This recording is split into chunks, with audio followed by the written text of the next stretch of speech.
a visa-free waiver agreement with the Republic of South Africa. The time has come and the time is now that you suspend that kind of visa-free waiver agreement we have with South Africa. At least that signal must go.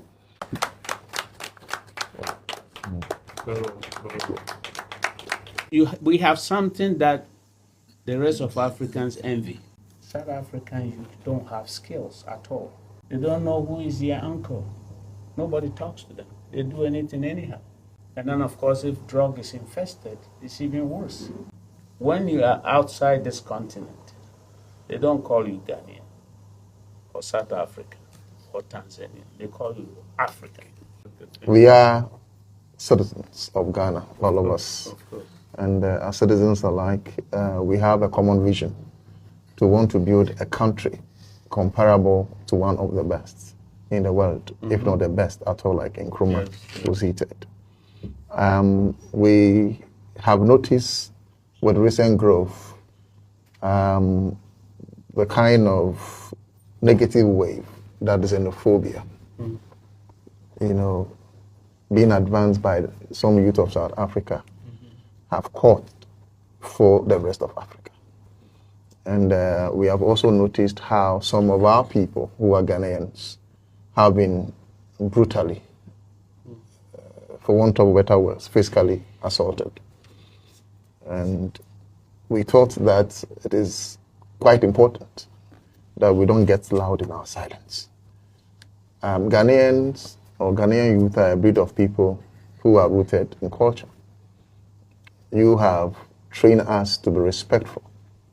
However, there are times that we also have to make a point to prove to the international world that it's not as if there are shortage of men or youth in Ghana, but it's because of the kind of respect we have for our leaders. It's obvious that if the likes of Jacinta and her cohorts respected their leadership, maybe they would have picked a different trajectory. But from all indications, it does appear that even the leadership have lost touch with the citizenry.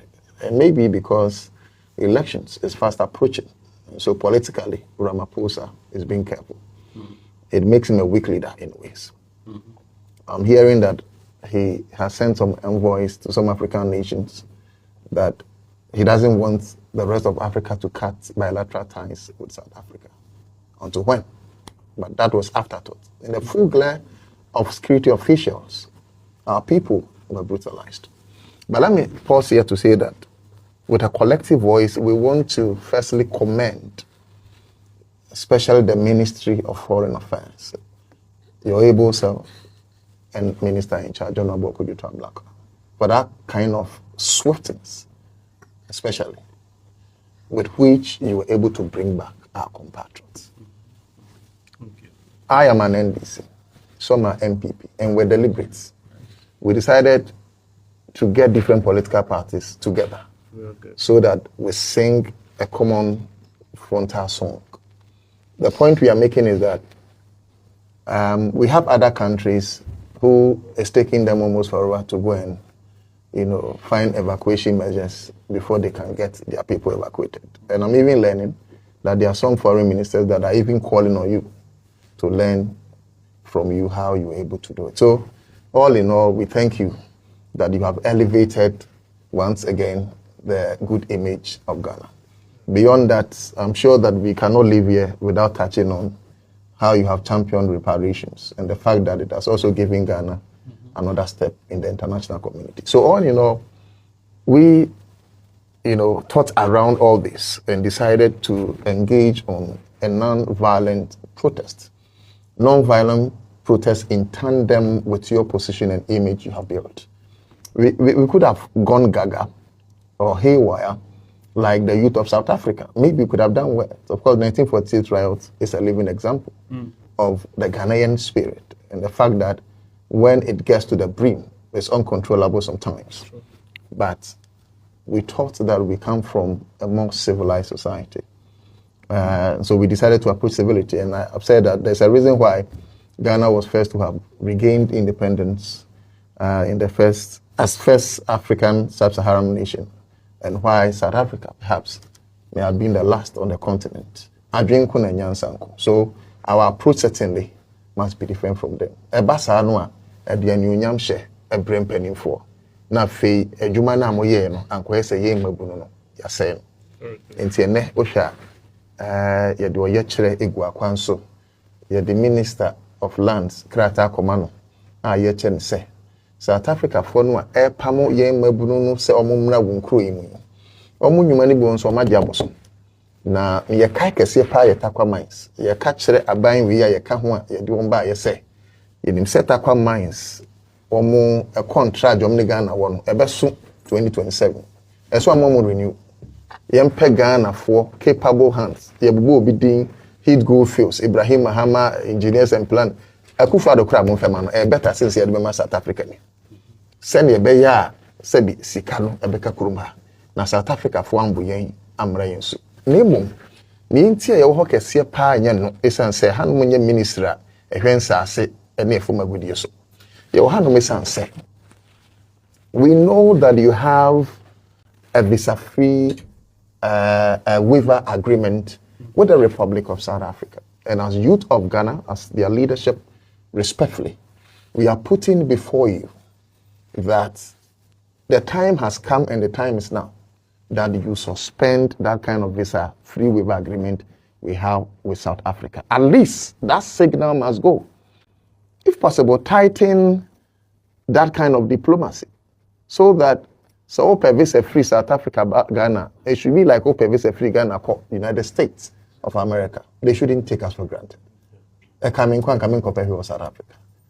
Unfortunately, we do not believe in ourselves as Ghanaians, and that is why we have gotten to this level. So, sir, we are here to present. Of course, I'm not going to read the dictate of this because it is much said, in what I have posited already. But in here are some of the reliefs that we are seeking from government through this very responsible ministry. So we are here to do that presentation to you and to give you a petition so that you know our stance as an alliance group, and maybe also let you know that this is a smaller group because the engagement we have with the police, the intelligence they picked was that if we were to do a mass protest, maybe it could get out of hand. Yeah. And as responsible as we could, I mean, we have to listen, we have to badge, not that we're happy. But maybe, perhaps if the leadership of this country respectfully doesn't want to listen to us, then maybe we can bring the whole Ghana on the streets. But for now, we are engaging civility, and that is why we came here. We present this to you.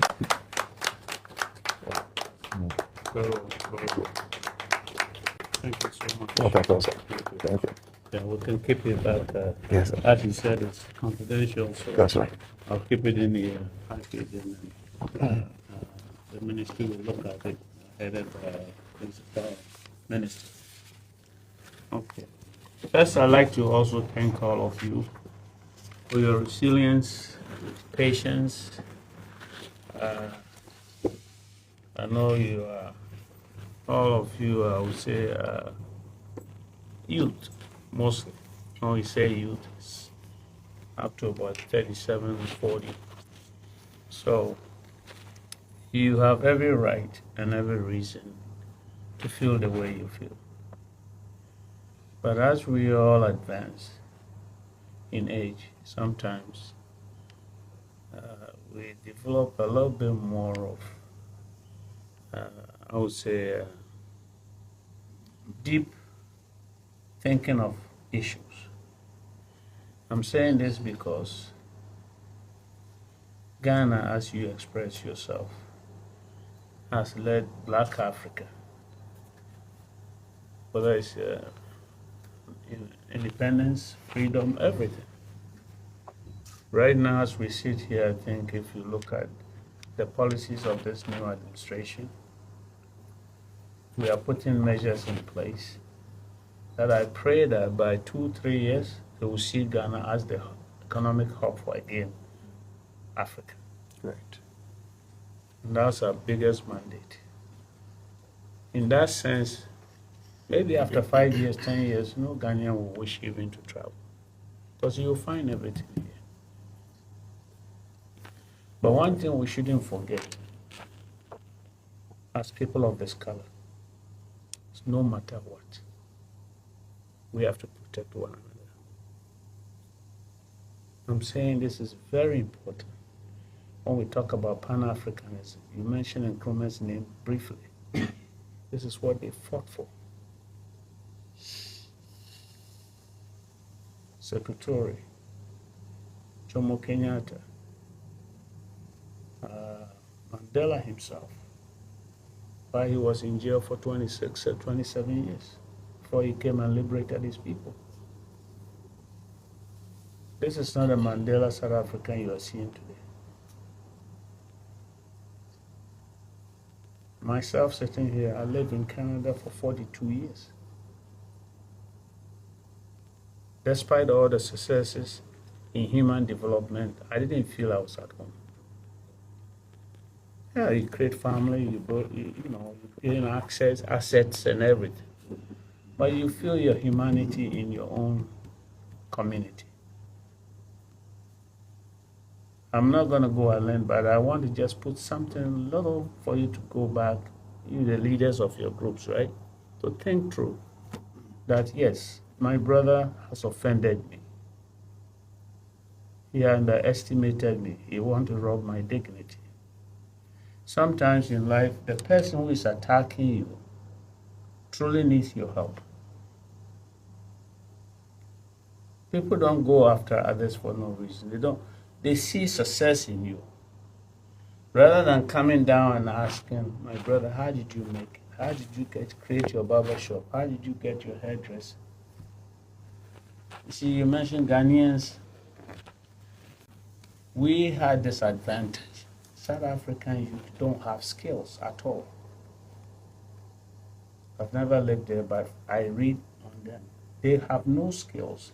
If you look at our Ghanaian culture, if you have two sisters, two brothers, or whatever at home, maybe one able to go to secondary school and pursue, the other one who couldn't make it, the mother or father will say, go and learn hairdressing, go and learn sewing.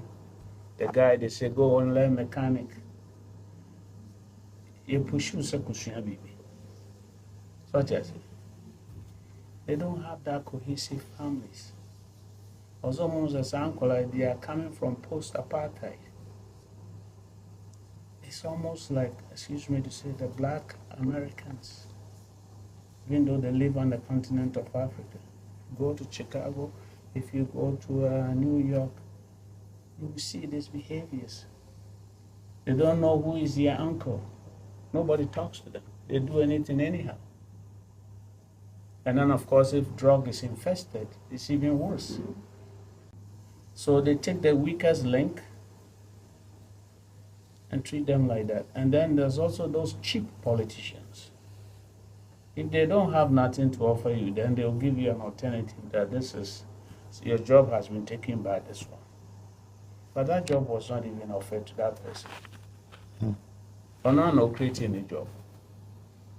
Not as somebody who has traveled all the way from Ghana or Nigeria and gone there, sometimes even with little or nothing, is able to find a way to build a kiosk and start a barbering shop or get a hairdressing going. They cannot do that. To me, I just want to say this afternoon that, I really applaud you guys for what you got a lot of vision, but you don't pay your enemy what they say. To me, they are not even enemies. When they came, I told the last group that came, I told them, I said, you know what, these people are crying for help. They need our help. And sometimes when you are fronting something better, there are negative forces behind it. Recently, President Mahama, all of us were with him at UN. We tabled this resolution. The West are looking at it, that, this time again, Africans are going to be trying to rally themselves together like our forefathers did in the 60s, Nkrumah and those guys. They will find a way to dismantle it, and they're always going to use your own people to dismantle it. When they overthrew Nkrumah, they didn't bring strangers from outside. They used our own people to dismantle it. When they took Selassie out of Ethiopia, they used their own people. So we should be very mindful of that. Today I just want to talk a little bit of wisdom to you guys. We should be very, very mindful. Try and educate your people about some of these things. They are going to do anything possible. Next year, President Mahama is going to be the chair of the African Union. How do you formulate African Union and say how many states we have in Africa? 54. 54. And then we say Morocco. the African Union we have is 54 minus 1. They will laugh at us. Do you understand? So we have a responsibility to help South Africa reshape their destiny. This is not what Mandela asked for. They've had some unfortunate bad leaders. Ghana, we have gone through our own share of bad leaders. But one thing that holds us very, very civil is about our traditional institutions. Every village, every town has a queen, has a king. So even where you don't have the police force in your community, you respect the king, you respect it. This is what has transformed us to what we are. These guys don't have that. So let's, I've taken this. I'm sure you have your own copy. The tit for tat is not going to help us. We are trying to build an African empire. In the US, they had their own fight. The North and the South, they fought. A lot of people died before they were able to unite the United States of Africa for 42 nations. Even when Mandela came, the Zululand wanted to separate themselves. He says, no. We want African unity. Now you are going to move yourself away. Where do we start? All these guys eventually have to be whipped into line. There's a lot of things we have to learn. Let's get reality. I know you're a very conscious group of people. That is why I'm trying to even go a little bit deeper. I would have just taken this envelope and said thank you for responding. But you have educated me, so I'm also going to try to educate you a little like. When you are outside this continent, they don't call you Ghanaian or South African or Tanzanian. They call you African. Do you understand? So why am I going to say I am this African and not that African? Even Nigerians, because they've given them this bad connotation, sometimes when they break it down, after they say you're African, say which part of Africa are you? Ghana, Nigeria. Nigeria will say I'm Ghana. He's seeking something positive for himself. So it's bent, but it's not falling yet. Let's help them to fix it. The leaders are not smart enough, as you say. Ramaphosa, he's trying everything to try to do damage control, but it's not working. He didn't handle it properly. As you said, maybe it's election, but you're going to forfeit your own African life for your vote. Your presidency is more important than the person that is killed. No human being's life is less than any position in this world. I don't care whether you're a king or whatever. But that is what it has reduced to. And those youth who did the rampage and the assault are going to eventually learn and regret, because they're not going to get anything out of it. The shop your brother left there, I even made a joke there. If you give the scissors to another South African to go and get a barber. The one who probably out here. Oh, no, no problem. They were higher with church. The South African women, there's a South African, what do you call it, a hairdresser, Nigerian hairdresser, Ghanaian hairdresser. They'll go to the Ghanaian hairdresser, their own South African. They won't go to the South African. Also, they start, come on, pay their other. Yeah, we have something that the rest of Africans envy. Seriously. Since I got this position, I've been traveling. And I've been meeting our counterparts, African counterparts. Just a mere sense that you're from Ghana, they see something special they hear about you, even when you have not spoken. So let's hold on to that, because we have become almost like the ambassadors for Ghana, for Africa. So if we are going to take our brothers out and say they have offended us, so we don't want to do anything with them. Imagine not working with a South African mining company, but you are working with some Arab mining company, you are working with some European mining company. And they ask you, your argument is because South Africa disrespected us and treated us bad. Who has treated us bad more than the Europeans? Go and visit Cape Coast Castle, where they kept human beings in chain.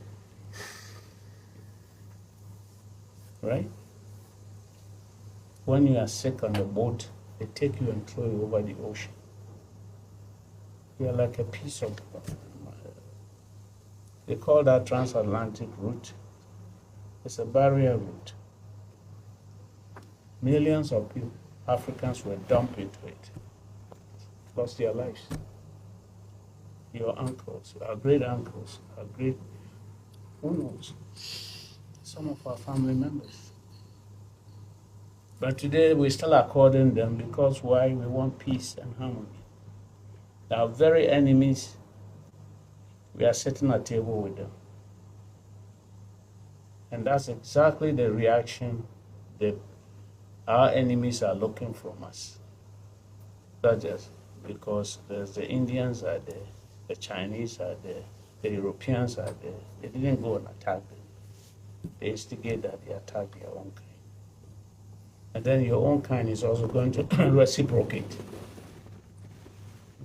Somebody has to be, so think about it. You all think about that. That's all I can say. Thank you. I think that we are grateful for the kind words and words of wisdom on the account of the mining-related matter. I think our proposition was that if the lease is not renewed, it should be given to a Ghanaian who has equal capacity. So, of course, I am a Pan-Africanist myself. Thank you. And same as brother. So we appreciate where you are coming from. And we're even telling them that in 1963, when the 32 heads of state met in Ethiopia, Nkrumah mentioned how we should liberate South Africa from apartheid. So, of course, we will not be a new generation to destroy what our forefathers bequeathed unto you, that you will bequeath unto us. But we were thinking that at least it must stop somewhere. Because look, this xenophobia thing, 2008, 2015, they've been consistent, and Africa is silent. I don't know if there is anything called African Union. I don't know if there's anything like that. But if there is, what have they been able to do to South Africa? So if we say that in the name of diplomacy, and of course, Honorable couldn't have said anything different because we are in the hub of diplomacy. This is foreign affairs. So I understand where you're coming from. But if in the name of diplomacy, our people will be subjected to excruciating pains and inhumane treatment, and we are not able to make a bold statement, thinking that because we want Africa's unity, they must continue to live in their folly. I get worried a bit. So in as much as we take 99% of all that wisdom you have shared, the only 1% is that we must make a bold statement. Very good. Yeah. That I agree. It's not any day say a sir, but sometimes Bible say so one tia by Jimmy for ubunini so nyansafo. Wow. Look, South African government in country say almost chassis. Anka police for nyina ho ma ye monkrofo no ma yedin. Na Ghana ye de ye pe ho ye de ye mpe ho asem. Na de bia ye kwaso bo ye nkrofo papa. Eno na ye a eha no. Ti no ni aka nyina yafa. But ye besere. Minim say wo ka nyina kwa kosi asem. Asem ye de agba yi so. Ba papa ye besere say. Oh, in radio. Aba ye besere say mo hwe ho asem enkama yin. That no you catch him say diplomacy no and yet that is so can say what is it abrogate visa waiver. I was telling them no, it goes through channel of bureaucracies. We understand the systems and all those ones, and because Ghana and the leading Pan-Africanism near pre-Africa unity, you know, we don't want to be that country. Yeah, because ye pre-way ye moment ye say. But me person tell say ni omo ye nkrofo ha adoso no do and the papa didn't say eba no we are very peaceful. That's why I indicate it's not as if this guy here, you know this guy, he stands for his right.